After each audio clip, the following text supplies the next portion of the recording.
Assalamualaikum warahmatullahi wabarakatuh. Hai sobat semua, buat kalian yang sedang menyaksikan video ini, pasti kalian adalah orang yang paling keren, yang paling ganteng, yang paling cantik di seluruh dunia.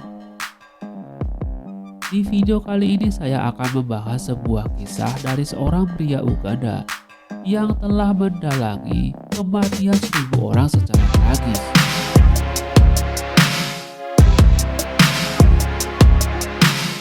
Pada tanggal 17 Maret tahun 2000, ada sekitar 1.000 orang tewas terbakar di dalam sebuah gereja di Kanungu, Kecamatan Rukukiri, Uganda, sobat.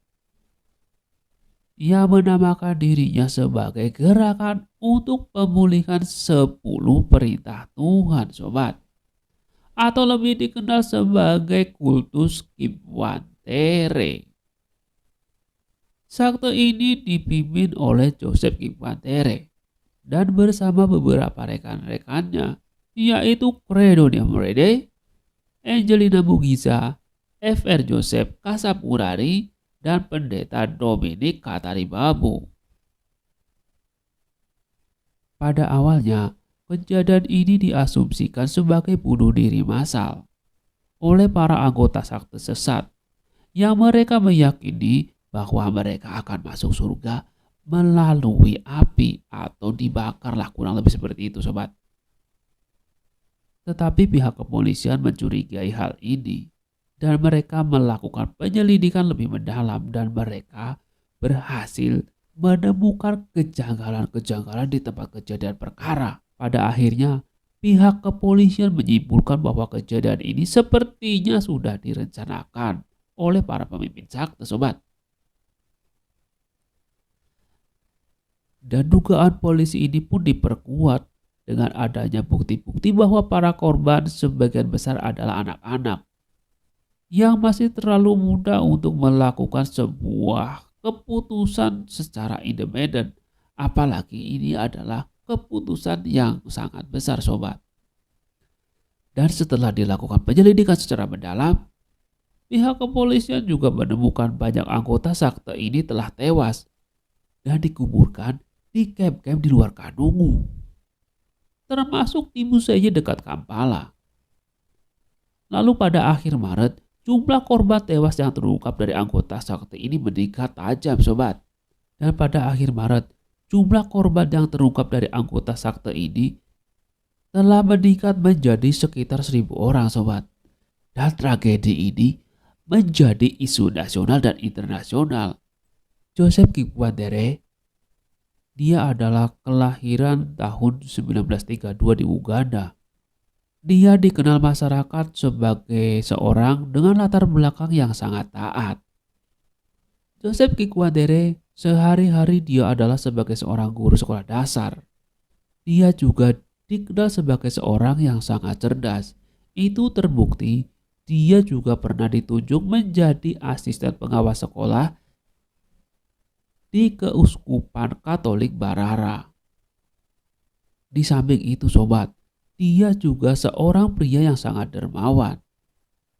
Menurut sebuah catatan, dia pernah membangun sebuah sekolah di kampungnya. Selain itu, dia juga dikenal sebagai seorang programmer.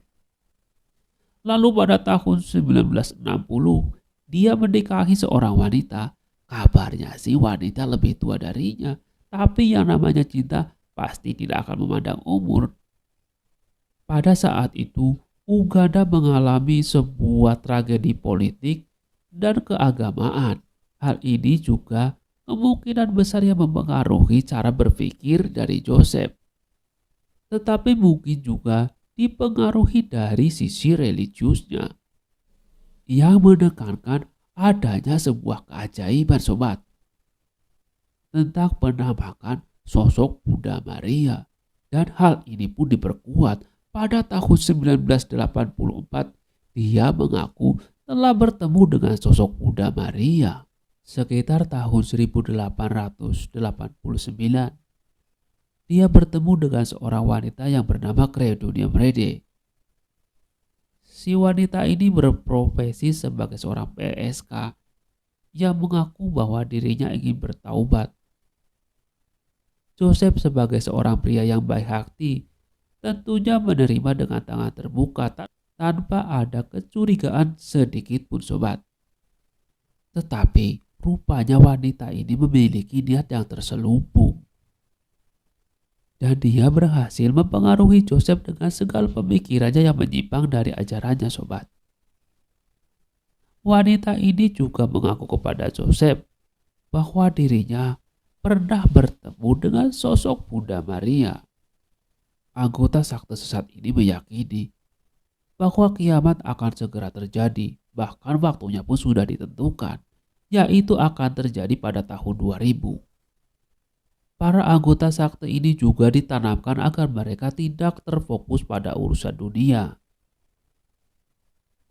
Biasanya, semua pengikutnya akan menjual semua harta benda mereka, lalu hasilnya akan diserahkan kepada pemimpin sekte sobat.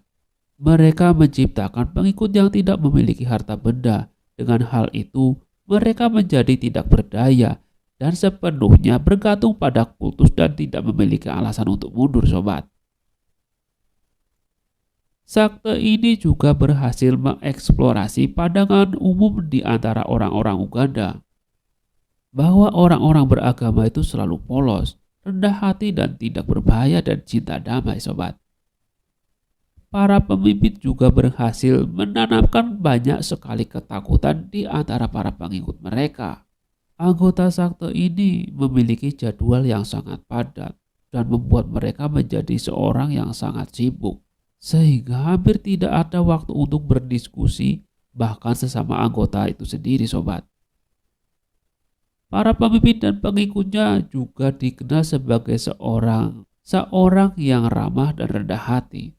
Tetapi sebenarnya hal ini hanya sebuah kamuflase untuk menutupi semua kegiatan mereka sobat.